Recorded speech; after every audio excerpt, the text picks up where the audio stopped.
Mateo. Así es que abre tu Biblia ahí en Mateo. Mientras vas para allá, te cuento que te mandan saludos los semillosos también de Semilla Vaz, Semilla Santa Mónica. Y estamos listos para estudiar Mateo en el capítulo 12. Con la ayuda de Dios vamos a estar en los versículos 15 y vamos a considerar hasta el versículo 37, si Dios quiere, el final de una de las secciones. Algunos de estos capítulos en Mateo son bastante largos. El capítulo 12 tiene 50 versos, el capítulo 13 tiene 58, de manera que a veces lo vamos dividiendo en estas secciones porque hay bastante que poder revisar y que poder observar. Entonces, en la porción donde nos encontramos hoy, continuamos viendo a Jesús en su ministerio, básicamente instruyendo a sus discípulos, enseñando a las multitudes, pero también confrontando a los religiosos. Y eso es justamente, creo, lo que el Señor quiere hacer también el día de hoy por medio de su palabra. Instruir a sus discípulos, enseñar a la congregación y confrontar a los que pudiéramos quizá ser solamente religiosos. Me gustaría que antes de entrar en el texto y observarlo verso por verso esta sección, pudiéramos comenzar orando. Así es que si me acompañas ahí desde casa. Señor, gracias por tu palabra, gracias por la bendición de poder abrir la Escritura, gracias por el regalo, Señor, de tener revelado tu plan, tu voluntad, conocer a Jesús y lo que solamente tu palabra y tu Espíritu pueden hacer. Así es que hoy venimos delante de ti pidiendo que tú nos hables y hagas tu obra entre nosotros. Lo pedimos en el nombre de Jesús. Amén. Muy bien. Bueno, ubicando un poquito el contexto, el momento que se narra aquí, lo que vamos a leer hoy sucede justamente después de que Jesús entra en la sinagoga y sana a un hombre, ¿te acuerdas? Que tenía la mano seca. La semana pasada estudiamos esta porción y vimos en el verso 14, ahí en Mateo 12, que los fariseos tuvieron consejo para destruirle, porque la sanidad que Jesús hizo de este hombre de la mano seca fue en día de reposo. Y aunque eso no era una violación directa en contra de la ley de Dios, sí ofendía el legalismo de estos religiosos. De manera que los religiosos deciden que es tiempo de destruir a Jesús. Pero mira cómo responde Jesús a esto en el verso 15. Sabiendo esto Jesús, sabiendo que los religiosos habían tomado consejo para destruirle, se apartó de allí, y dice el verso 15, y le siguió mucha gente y sanaba a todos. Entonces el Señor Jesús sabe que los religiosos están determinados para destruirle y se aparta.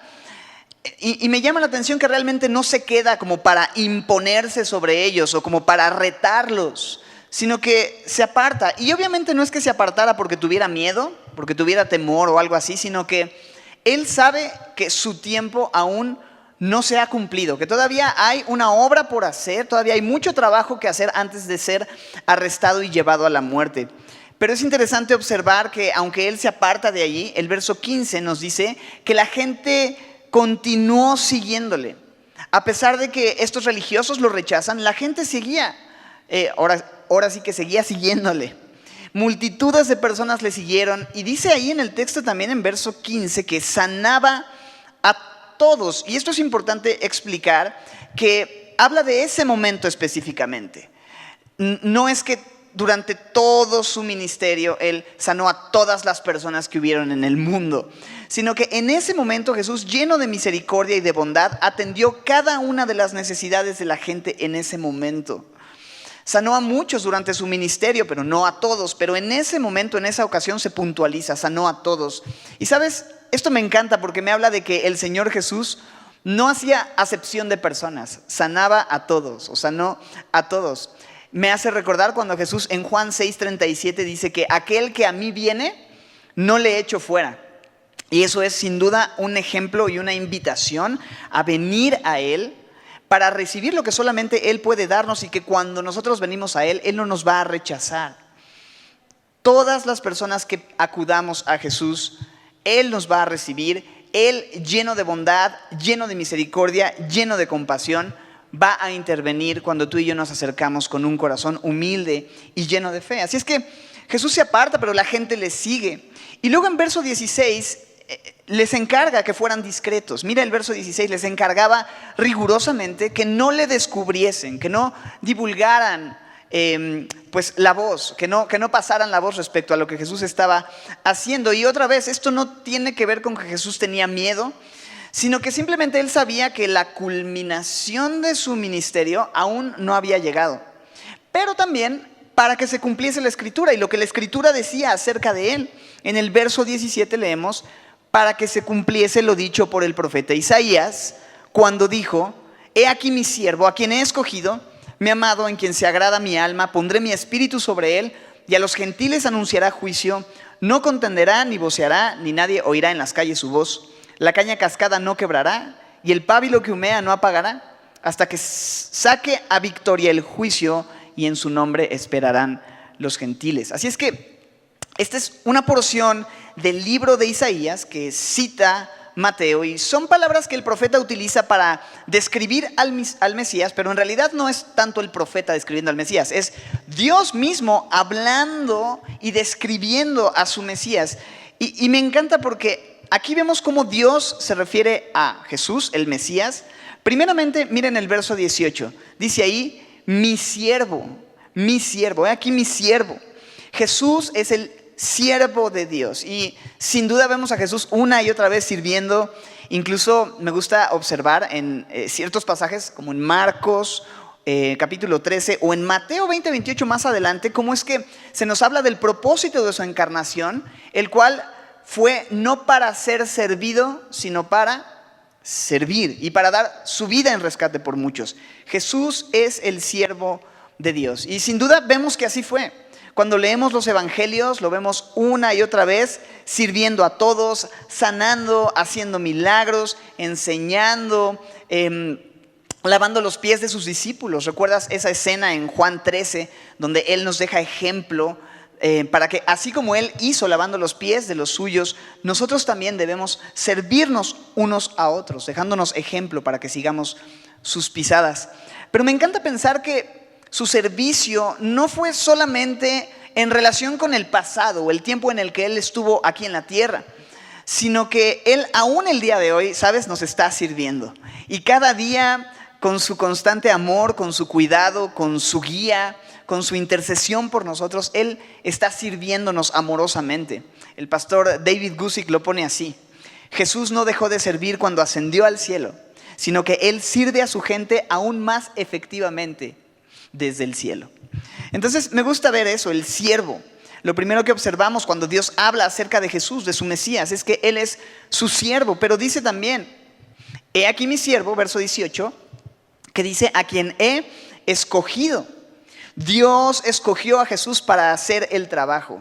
Él fue el designado, no hubo otro elegido, no hubo un ángel o algún otro profeta u hombre, sino que fue Jesús mismo, 100% Dios, 100% hombre, dejando su gloria, tomando forma de siervo para venir a cumplir con el plan de Dios, el plan glorioso de salvación. Él es el siervo a quien Dios escogió. No hay otro mediador entre Dios y los hombres, no hay otro elegido por Dios, no hay otro profeta, no hay otro maestro, no hay otro iniciado, no hay nadie. Jesucristo es el elegido por Dios, el escogido, el siervo, aquel que vino a cumplir el propósito del Padre. Pero también dice ahí: mi amado, en quien se agrada mi alma. El amado del Padre, el Hijo unigénito del Padre, en quien el Padre se complace. Él es quien vino a hacer la obra de Dios. Y me encanta pensar y meditar en esto. Cuando yo estoy en Jesús, cuando yo estoy en el amado, porque dice Efesios 1:6 que somos aceptos en el amado, hablando de Cristo Jesús. Dios se agrada de lo que ve en mí, porque ve a Jesús en mí. Entonces somos amados en el amado y podemos agradarle en el Hijo. Por eso la invitación que siempre hacemos es a estar en el amado, a estar en Jesús. No a estar en el cristianismo o a estar en Semilla, sino a estar en este siervo escogido y amado que es Jesús. Y dice también ahí en verso 18 en esta descripción: pondré mi espíritu sobre él y a los gentiles anunciará juicio. Pondré mi espíritu sobre él, el espíritu de Dios mismo sobre Jesús. Dios pone su espíritu, y es interesante porque Jesús era Dios, bueno, es Dios, pero en su ministerio terrenal, Él era Dios encarnado y tenía la capacidad de hacer milagros y señales por ese poder, pero es maravilloso ver que en realidad Él sujetó ese poder al Espíritu Santo para hacer la obra. En otras palabras, todo lo que Jesús hizo, lo hizo en el poder del Espíritu de Dios, quien estuvo sobre Él. Ahora, simplemente pensando en esto, si Jesús dependía del Espíritu Santo para hacer la obra que le fue encomendada, ¿cuánto más no necesitamos tú y yo depender del Espíritu Santo de Dios para hacer el trabajo y la obra? Cualquier servicio que Él nos haya encomendado, necesitamos eso, el Espíritu de Dios llenándonos sobre nosotros. Y dice al final del verso 18, y a los gentiles anunciará juicio. Interesante porque de repente a la lectura podría sonar como que Jesús vino para anunciar que iba a juzgar a los gentiles, pero en realidad es todo lo contrario. En Juan 16, 8 al 11 leemos esta porción donde Jesús habla del Espíritu Santo que cuando viniera convencería al mundo de pecado, de justicia y de juicio. De pecado por cuanto no creen en Él, de justicia por cuanto va al Padre y no le verían más, y de juicio por cuanto el príncipe de este mundo ha sido ya juzgado. Entonces, el juicio del que está hablando, que es anunciado a los gentiles, no es tanto el juicio a la humanidad o el juicio a los gentiles. Dicho sea de paso, los gentiles no son gente amable, porque ¿quiénes son los gentiles? Pues los que son muy amables, los gentiles. No, está hablando de la gente de entre las naciones, los no judíos. Entonces no está hablando de que los no judíos, todos estos van a ser juzgados, solamente los judíos serán salvos, porque dice en Juan 3 que Dios no envió a su Hijo al mundo para condenar al mundo. Entonces este juicio, según lo que leímos en Juan y según el trabajo del Espíritu Santo de convencernos de juicio por cuanto el príncipe del mundo ha sido ya juzgado. Entonces Jesús ha juzgado al príncipe de este mundo, al pecado, a las huestes espirituales de maldad, y ese es el juicio anunciado a los gentiles, que Él ha vencido y ha juzgado sobre sus enemigos. Y ese espíritu que estaba sobre Jesús, el cual también nos envía, es el que nos ha convencido a los gentiles de esa verdad. Él ha juzgado al pecado en la cruz del Calvario. Él ha juzgado al príncipe de la potestad del aire, al príncipe de este siglo, a Satanás. Y entonces tú y yo podemos no ser juzgados porque ya ha sido juzgado nuestro pecado y el príncipe de este siglo en Cristo Jesús, por medio de Cristo Jesús en la cruz del Calvario. Entonces, Isaías también dice, describiendo al Mesías, después de hablar del siervo escogido, amado por Dios, que traería juicio, no contenderá, en verso 19, ni voceará, ni nadie oirá en las calles su voz. Y bueno, yo leo esto y lo que entiendo es que él se mantendría de un bajo perfil, por decirlo de cierta manera. Cuando vemos a Jesús, nos damos cuenta que Él no vino para levantar en armas al pueblo, ¿no? Como que para con un carácter intenso convocar con intensidad a las multitudes en las calles y organizar una revolución y organizar manifestaciones que alzan la voz, sino que el trabajo de Jesús fue de uno en uno, de corazón en corazón. No vino como un líder revolucionario, sino como lo vimos, como ese siervo amado, humilde, servicial, que si bien en ciertos momentos tuvo que levantar su voz y exhibir la hipocresía de los religiosos, y en su momento eso lo hizo, pero él sabía que su trabajo no era defenderse a sí mismo, creando un ejército de defensores o algo así, sino él siempre con una conciencia de la soberanía de Dios, de los tiempos de Dios, se apartó de los momentos de conflicto más intenso y no voceará, ni en las calles se oirá su voz. Él fue sabio. Como les dije, se mantuvo bajo perfil dentro de ese trabajo de venir por los quebrantados y por los necesitados. No se impuso convocando a las multitudes a hacer una revolución en contra del gobierno o algo así. Es simplemente un ejemplo de la manera en la que opera el reino de Dios. No como el mundo opera, no bajo los principios del mundo, sino con siempre una actitud de servicio, de amor, de hacer el trabajo individualmente. Luego, en verso 20, culmina la descripción que Isaías da, o que el Señor a través del profeta Isaías dice sobre el siervo escogido, con una descripción realmente bella del carácter amoroso, misericordioso y compasivo del Señor. Mira el verso 20. La caña cascada no quebrará, y el pábilo que humea no apagará hasta que saque a victoria el juicio. ¿Sabes? Este es uno de mis textos favoritos en relación con las descripciones que hay en la palabra sobre la obra de Jesús en la vida de las personas. Porque nos habla de esa paciencia, misericordia, cómo Él nos da oportunidad. Porque dice que Él no quebrará la caña cascada. Y la caña era una planta muy frágil, fácil de quebrarse. Y tú y yo justamente somos así, frágiles, débiles. Él sabe que muchas veces estamos rotos y cuando Él ve esta caña cascada, Él no dice, bueno, pues ya está rota, vamos a terminar de romperla y tirarla, sino que Él quiere restaurarnos. Él no ha venido para terminar de rompernos, para juzgarnos. Él ha venido para salvar y viene con ternura y nos toma suavemente y Él sabe cómo tomarnos de la manera correcta para no terminar de rompernos. Y no solo habla de esta caña cascada, sino también de este pábilo que humea.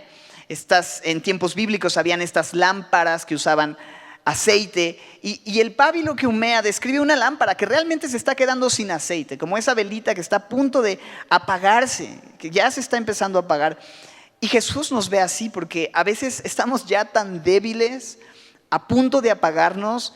De repente nuestra vida cristiana ya como que apenas da un poco de humo y Él no dice, ay, ¿sabes qué? Ya mejor apágalo, sino que Él viene y está siempre listo para llenarnos nuevamente de su aceite y encender una vez más el fuego de su amor y del Espíritu Santo en nuestras vidas. El aceite representando siempre al Espíritu Santo y así volver a llenarnos para volver a encendernos. Él no quiere ni cortarnos ni apagarnos, sino restaurarnos, cuidarnos, encendernos y darnos lo que necesitamos. El Señor Jesús es así con nosotros. Y esto es confrontador porque la verdad, muchas veces nosotros somos hostiles con las personas. Bueno, antes de hablar de eso, solo quiero decir, no importa qué tan roto o qué tan débil estés, Él no te desecha.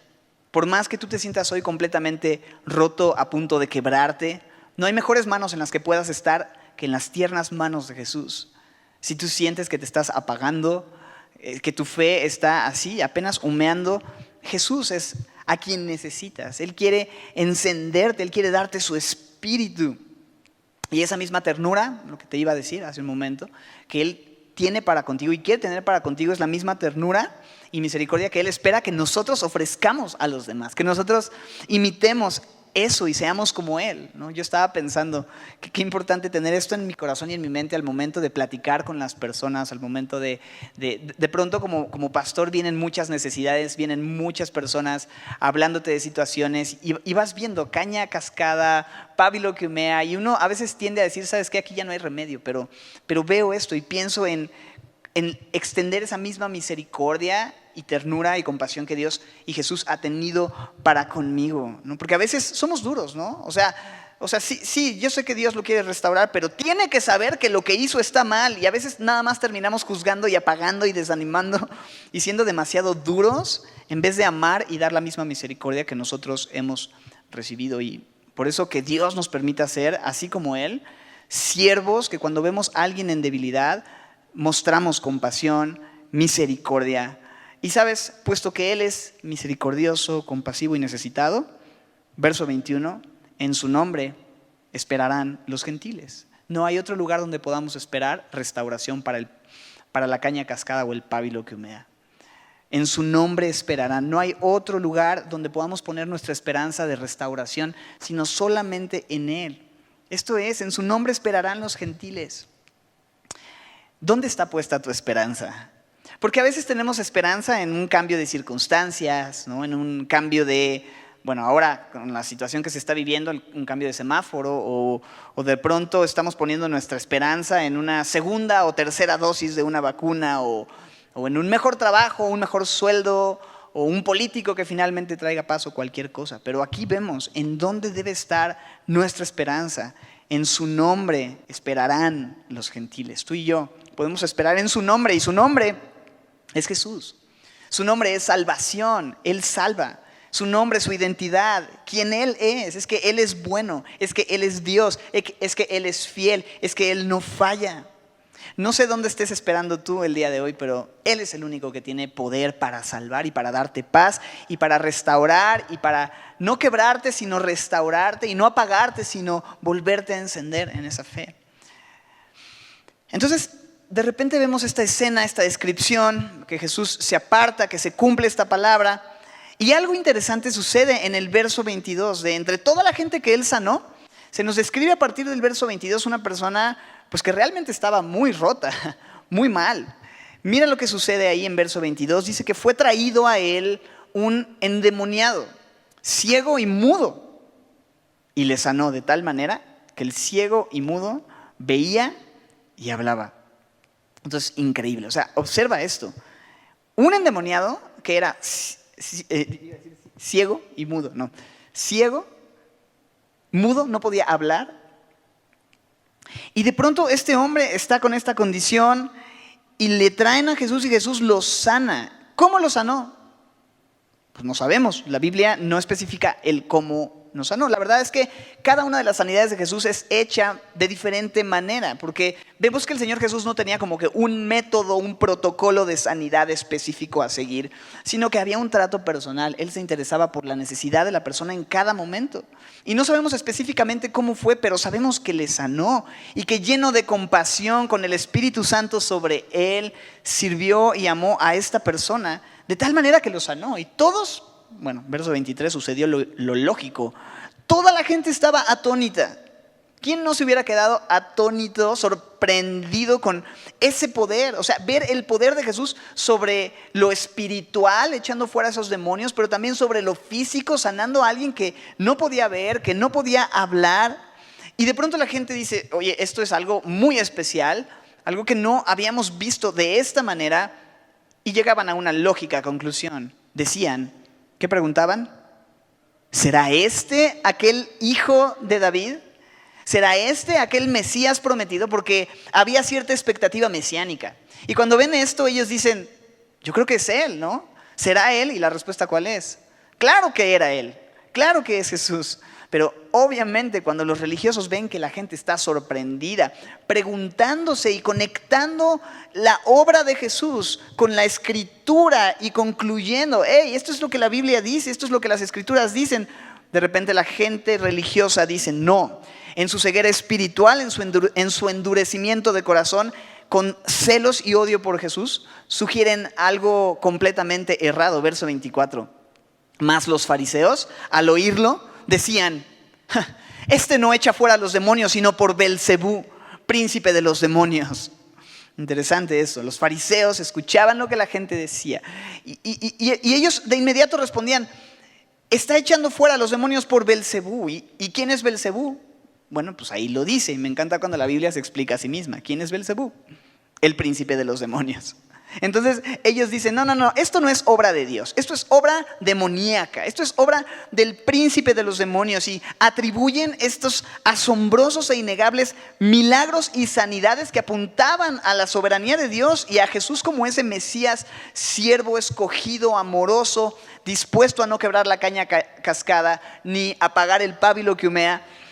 Y lo están conectando no con la gloria y la obra de Dios, sino con el príncipe de los demonios. Y Jesús va a responder a esto y va a confrontar eso, porque Él está interesado en que la gente tenga claridad sobre quién es el autor de esos milagros y sanidades.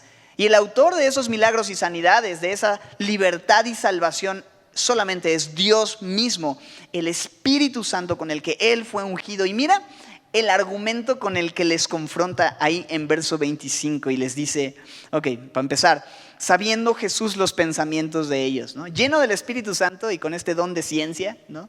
Pero también debemos pensar en esto, Jesús conoce nuestros pensamientos, Jesús conoce nuestras conclusiones equivocadas. Y me encanta que en su misericordia a veces tiene que confrontar y corregir y advertir cuando tenemos una terrible forma de pensar acerca de lo que está sucediendo, acerca de su poder, acerca de sus milagros. Y dice Jesús, sabiendo los pensamientos de ellos, les dijo, mira el argumento, sencillo, pero muy claro. Todo reino dividido contra sí mismo es asolado, y toda ciudad o casa dividida contra sí misma no permanecerá. Y si Satanás echa fuera a Satanás, contra sí mismo está dividido, ¿cómo pues permanecerá su reino? Y si yo echo fuera a los demonios por Belcebú, ¿por quién los echan vuestros hijos? Por tanto, ellos serán vuestros jueces. El argumento de Jesús aquí es realmente sencillo pero contundente. O sea, cuando un equipo está dividido y en oposición entre sí, cuando una ciudad, una casa tiene un conflicto interno de división, está condenado a terminar, no puede permanecer así en conflicto. O sea, muy sencillo, si los jugadores del mismo equipo empiezan a quitarse la pelota unos a otros, el partido está perdido, tan tan. Es lo mismo. Si Satanás se echa fuera a sí mismo, ¿cómo va a ganar? O sea, imagínate a Satanás diciendo a sí mismo, yo me echo fuera, ¿no? Es como realmente absurdo lo que Jesús está poniendo, esto no tiene sentido. Pero entonces hay otra posibilidad. Versículo 28 Jesús lo dice. Pero si yo por el Espíritu de Dios echo fuera a los demonios, ciertamente el reino de Dios ha llegado a vosotros. Esto es tremendo, ¿no? O sea, tómala. Hay dos opciones. Una, la que dicen que es que por el poder del príncipe de los demonios echa fuera a los demonios, que realmente es absurdo y ya nos explicó por qué. Esa es una opción, pero la segunda opción es que si es el Espíritu de Dios por el cual echo fuera a los demonios, dice el Señor, entonces ciertamente el reino de Dios ha llegado a ustedes, ¿no? Jesús, el Rey de Reyes, ha llegado y su reino ha llegado y Él es el Rey más poderoso.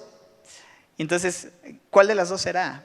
Que el Rey en poder ha venido. Y es interesante porque este rey es más poderoso que un hombre fuerte, o este hombre fuerte que es Satanás. Y mira la ilustración porque dice en el verso 29, porque ¿cómo puede alguno entrar a la casa de un hombre fuerte y saquear sus bienes si primero no le ata? Y entonces podrá saquear su casa. El que no es conmigo es contra mí, el que conmigo no recoge desparrama. O sea, este rey que ha venido, el Rey de Reyes, el reino que se ha acercado, el reino de Dios que ha sido traído por Jesús, el Rey, ha traído un rey más fuerte que el hombre fuerte. Y ese Rey de Reyes, fuerte y poderoso, vino a buscar y a salvar lo que se había perdido, vino para recuperar lo que era suyo, vino para saquear los bienes de ese hombre fuerte, vino para trasladarnos a nosotros del reino de las tinieblas al reino de la luz. Vino para saquear la casa de este hombre fuerte que es Satanás. Vino para desfalcar y atar al enemigo. Así que o estamos con Él o estamos contra Él.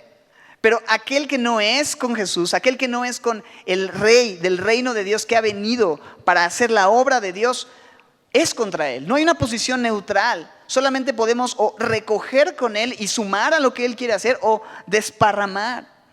Y yo te recomiendo esto: deja que Jesús tome tu vida.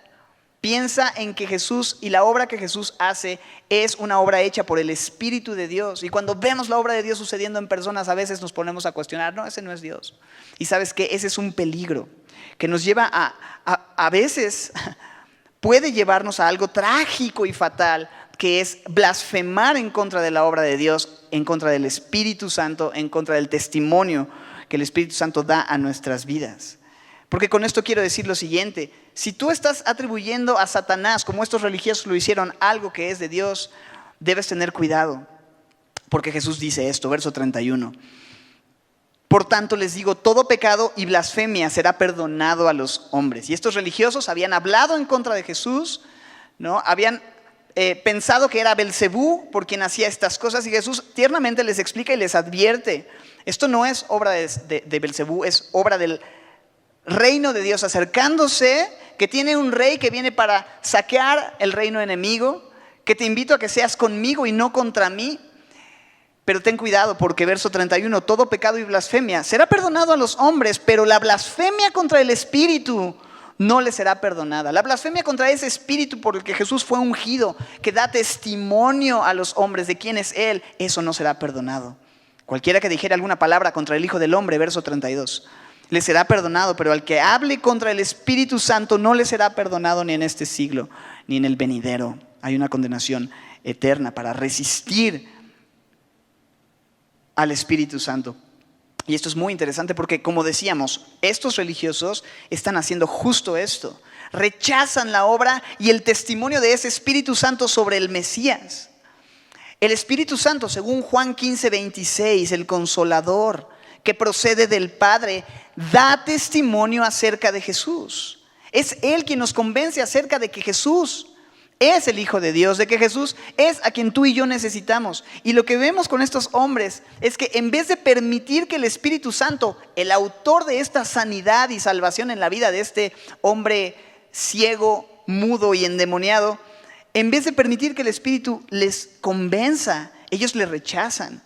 Y cuando alguien, quien sea, rechaza ese testimonio de quién es en verdad Jesús, del poder que Jesús tiene, y le dice, y le empuja y le dice: no me interesa aceptar aquello que tú me quieres convencer, no me interesa aceptar la identidad de Jesús, entonces no hay perdón, no le será perdonado.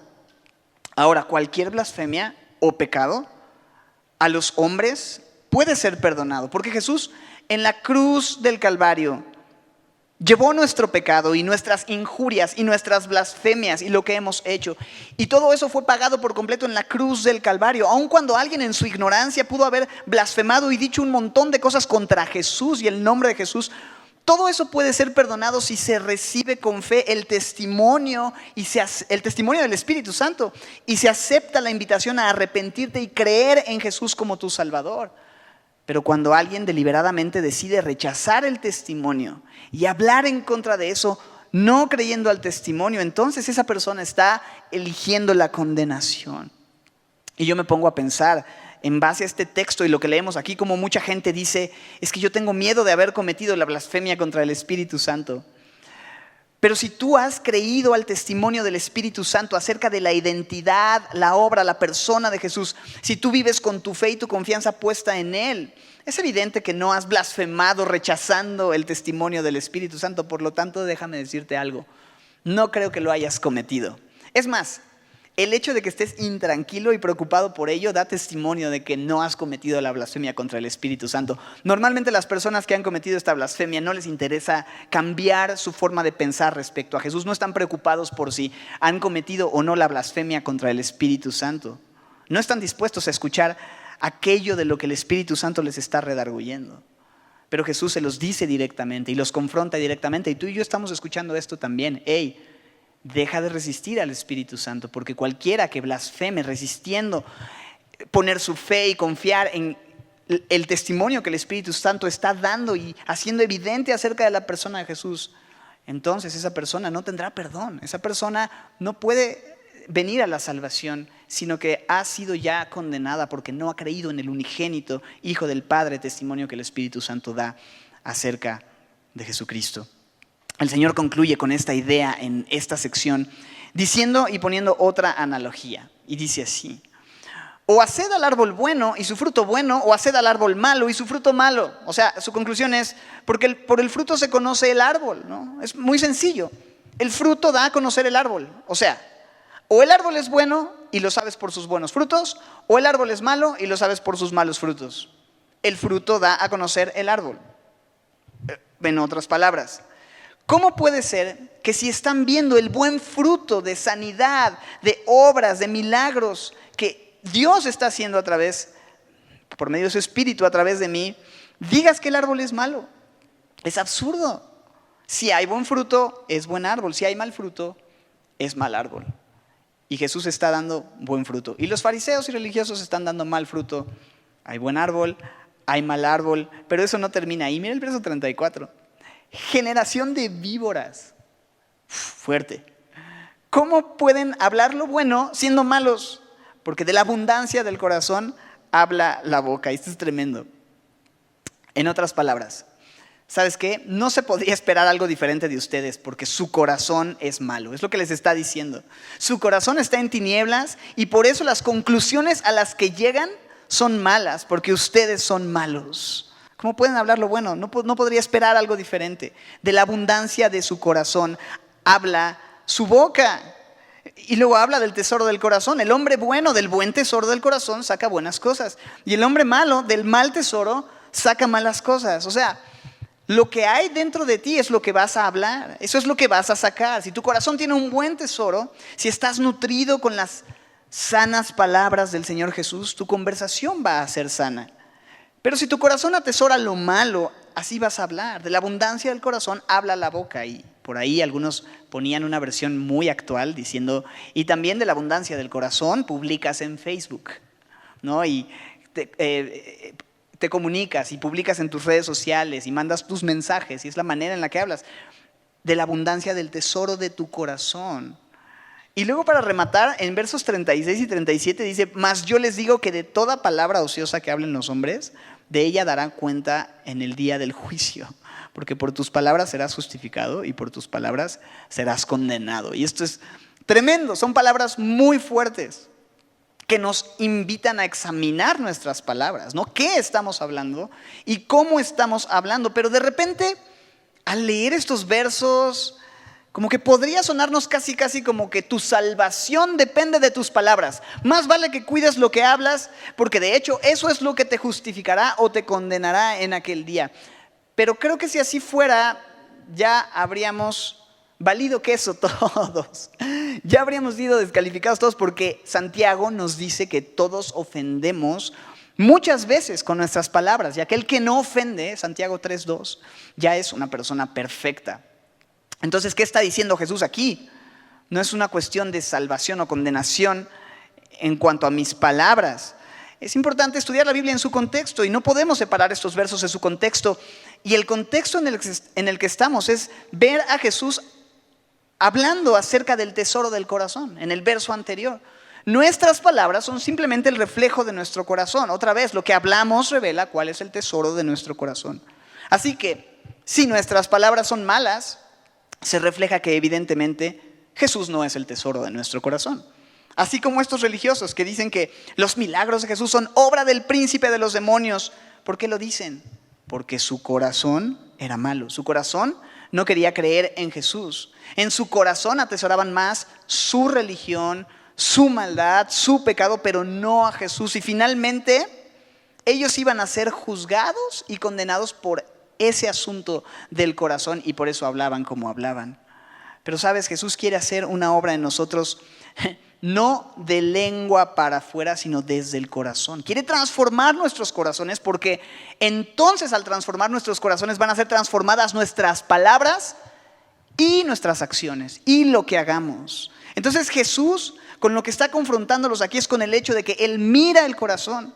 Que de hecho eso es justamente, ¿te acuerdas lo que hacía al confrontar a los fariseos? ¿Te acuerdas? Les llamaba sepulcros blanqueados, lo cual ilustraba cómo es que por fuera se veían muy limpios, pero por dentro estaban podridos, muertos. Y eso realmente se reflejaba en sus palabras. Qué importante siempre entonces recordar eso. Jesús ve nuestro corazón. Su interés no es solamente en que tú y yo cambiemos lo externo, que hagamos cosas buenas, pero que nuestro corazón esté sucio, porque tarde o temprano eso se va a notar. Del tesoro de nuestro corazón vamos a terminar sacando lo bueno o lo malo. Entonces, examina tus palabras, examinemos nuestras palabras el día de hoy. Si tú de pronto dices, ok, ¿cómo estoy hablando? ¿No? Mis palabras, o sea, y de repente reviso y hay chisme, y hay murmuración, y hay queja, y hay crítica, y hay insultos y contiendas y conflicto, y todo el tiempo estoy nada más abriendo la boca. Sonó como abriendo la boca para blasfemar, no, o para insultar.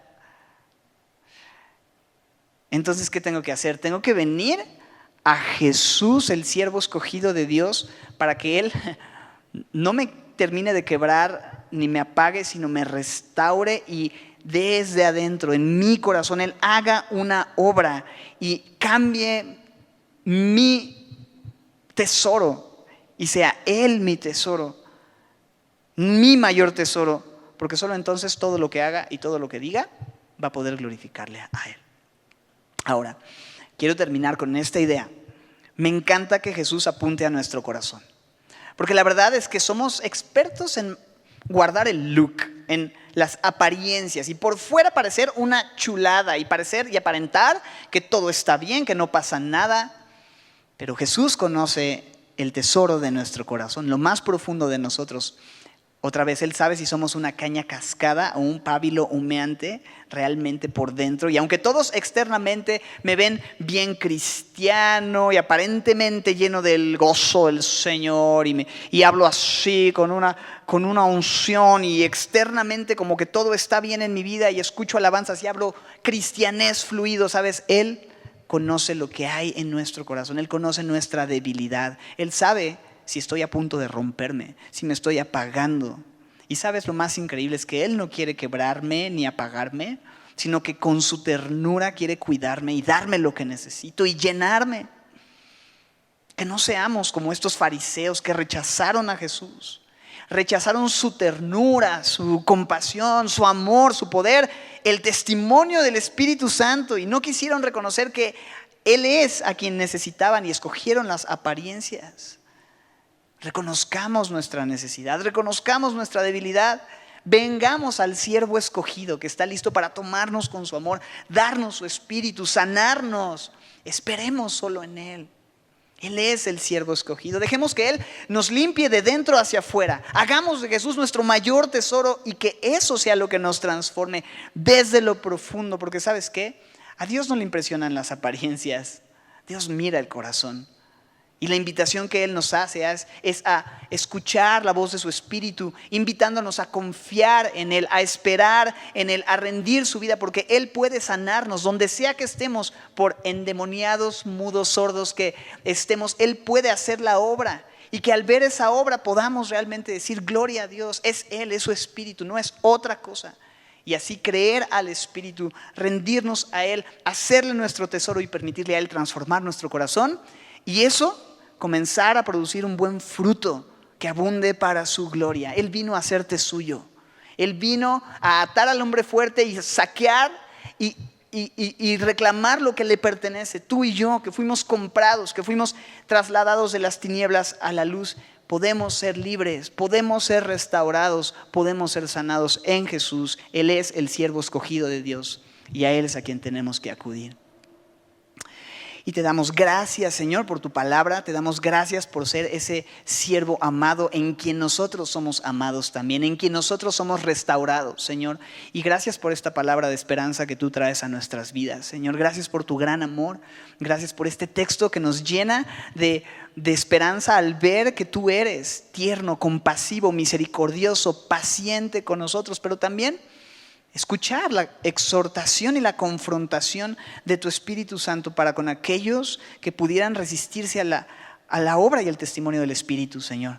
Que si hay alguien desde casa que está escuchando este mensaje, donde sea que se encuentre, Señor, que se dé cuenta de que eres tú, Señor, a quien necesita, de que eres tú quien debe ser el tesoro de su corazón. Y Señor, cámbianos de dentro hacia afuera. No permitas que seamos una iglesia que solamente es una iglesia que aparenta una vida espiritual, sino que realmente, Señor, podamos dejar que tú seas el tesoro de nuestro corazón y que seas tú quien transforme nuestras vidas, Señor. Te damos gracias por este tiempo, te damos gracias por tu palabra, gracias por permitirnos escudriñar verso a verso y encontrarte siempre ahí, Señor, dispuesto y disponible para no quebrar nuestras vidas y encender, Señor, con tu Espíritu Santo en nuestros corazones, Señor. Te damos tantas gracias y queremos terminar también cantándote y mirándote a ti, en el nombre de Cristo Jesús. Amén.